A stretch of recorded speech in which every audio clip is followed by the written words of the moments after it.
আসসালামু আলাইকুম and welcome to another vlog. এই ভ্লগটা আজকে বাসায় বসে জানালার পাশে দাঁড়াই করতেছি। একটা খুবই চমৎকার একটা নিউজ আছে, কিন্তু সেই নিউজের ভিতরে কিছু কিছু লুপ হোল আছে, কিছু কিছু ফাঁক ফোকর আছে। তো সেগুলো নিয়ে আসলে আজকে কথা বলা। তো আজকের চেষ্টা করবো এই ভিডিওটা একবারে করা, দেখি পারি কিনা।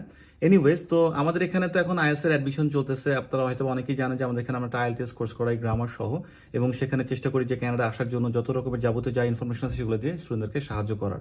তো আমরা যা এই এই পারপাসে কি কথা বলতে বলতে স্টুডেন্টের সাথে কথা হচ্ছে। তো দুইটা স্টুডেন্টের সাথে কথা হলো এরকম, দুইজনই কিন্তু আলটিমেটলি ভিসা, মানে একজন অফার লেটার পেয়েছে আর একজন ভিসাও পেয়ে গেছে। তো তারা একজনও কিন্তু আইএলটিএস দেয় নাই।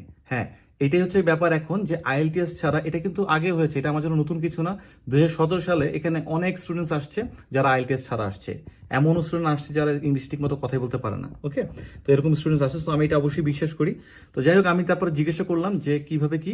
তো বললো আর কি যে সে একটা ভিসা পেয়ে গেছে, এবং সেই ভিসাটা পেয়েছে সেনেকা কলেজ থেকে। সেনেকা কলেজ টরন্টোতে, অন্টারিও প্রভিন্সে, সেনেকা কলেজ থেকে।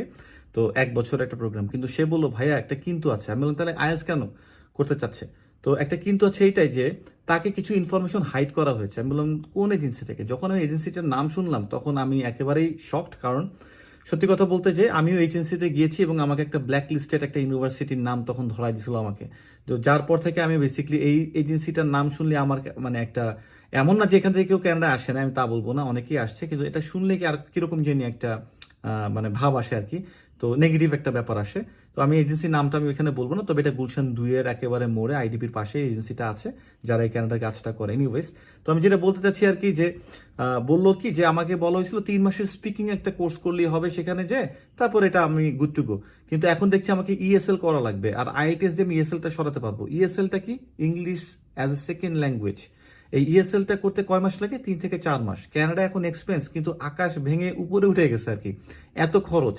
তো সেখানে পার মান্থ কিন্তু এখানে প্রায় 1000, 1200, 1300 ডলার কিন্তু খরচ হয়ে যাবে। যদি টরন্টোতে আসে খরচ কিন্তু আরো বেশি, কারণ টরন্টোতে এক্সপেন্স অনেক বেশি।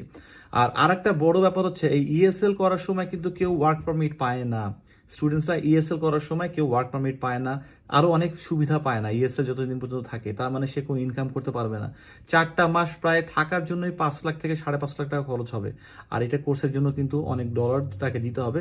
তো সে আমাকে যেটা বললো, প্রায় 10 লাখ টাকার মতো এই 4 মাসের কোর্সটা করা লাগবে।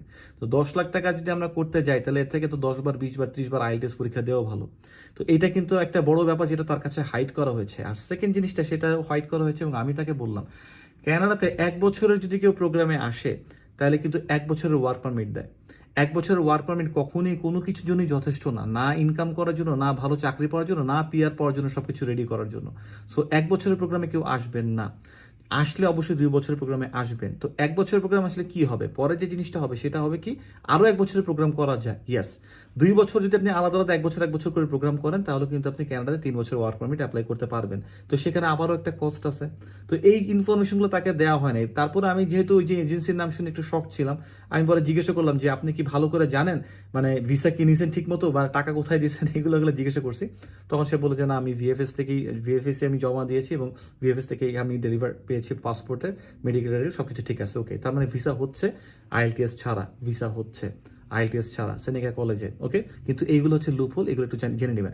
আরো একটা স্টুডেন্টের সাথে কথা হলো, সেও বললো আর কি যে কথা হয়নি, মানে আমাদেরই একটা ছোট ভাইয়ের কাজিন। তো সেই ছোট ভাইটা আমাকে জানালো, এবং সে আমাকে নক করলো, আমি সময় পাইনি তাকে রেসপন্স করার জন্য। সে নাকি অলরেডি অফার লেটারটাও জোগাড় করে ফেলেছে, অফার লেটার পেয়ে গেছে, আর টাকাটা অ্যাডভান্স তাকে দিতে হবে। তো যাই হোক, আমি অবশ্যই বলবো যে আইএলটিএস ছাড়া হোক আর যেটা হোক না কেন, এই লুপ হোলগুলো আমাদেরকে একটু জেনে নিতে হবে। আর অবশ্যই আইএলটিএসটা দিয়ে কিন্তু এত বড় খরচ আমরা সরাতে পারবো। আর ভিসা কিন্তু যে হবে তা না, রিজেকশনেরও কিন্তু একটা ব্যাপার স্যাপার থেকে যায়।